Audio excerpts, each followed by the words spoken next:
Good morning. Yes, I'm in my nightgown.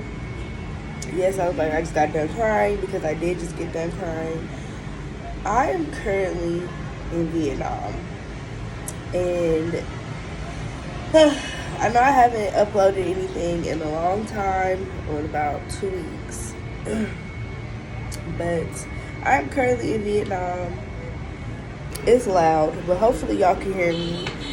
So, I decided a month ago that I needed to do something different with my life. I needed to explore my dreams. I needed to travel. I needed to go find myself for the 300 millionth time.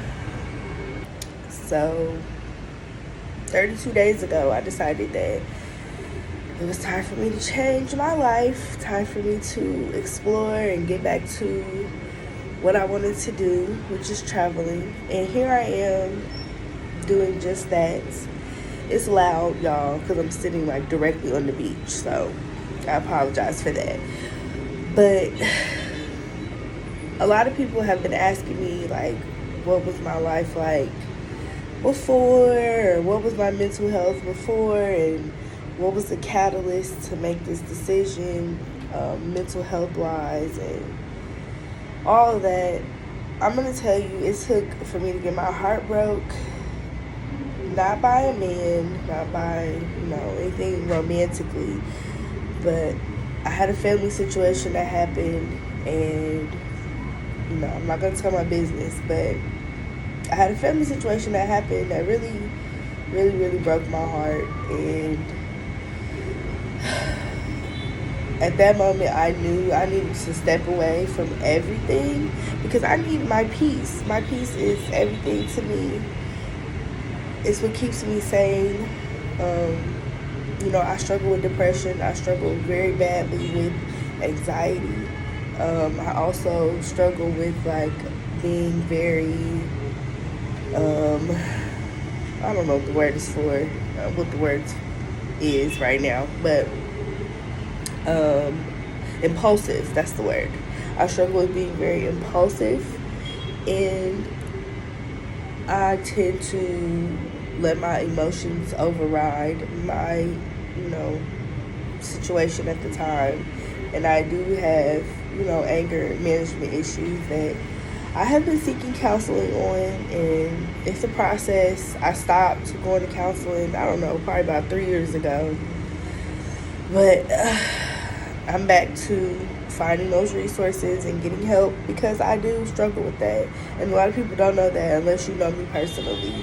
Um, to me, it was never really a problem until I realized, like, the lashing out did not help anything. I wasn't solving any situations. So, over the last, like, 2, 3 years, I've been, trying to get that under control. But it's a process, trust me. So, now that I am here, I am so much more calm. Um, I still have my triggers throughout, the days that I'm gone or wherever I'm at. Somebody might do something to me in public, and I have to really catch myself because, I'm not in America. So that's a struggle, most definitely. Also, uh, walking away from my job and my stability. It's not the first time I walked away from my job. I walked away from healthcare back when the pandemic had first, started because I wasn't trying to get sick. They had laid us off, and my mental health was a mess. It was bad. It was so, so, so, so bad. But after that happened, I decided that, I was going to work for myself, which I tried. I did for a little bit. And then I went back to working at a hospital. But now I am, excuse me, now I am officially done. I'm retired. Like, I can't go back because that also was a big part of my anxiety. It was literally causing me to be so stressed out that my eye would not stop twitching. My blood pressure was high. My cholesterol was high. I was eating terribly because I was working 16 hours a day or whatever the case may be.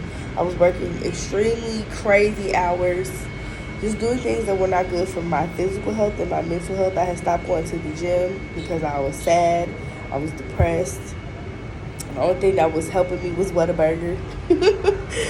And I'm not afraid to admit that, I fell off from my fitness journey, most definitely. But now that I've had time to sit down and reevaluate and recuperate, I'm going to be back, working out. I've been doing my daily walks and trying to somewhat meditate. But yeah, so that's just a part of the process as well. If you are looking for a sign, here's your sign to move to that new city, move to that new state.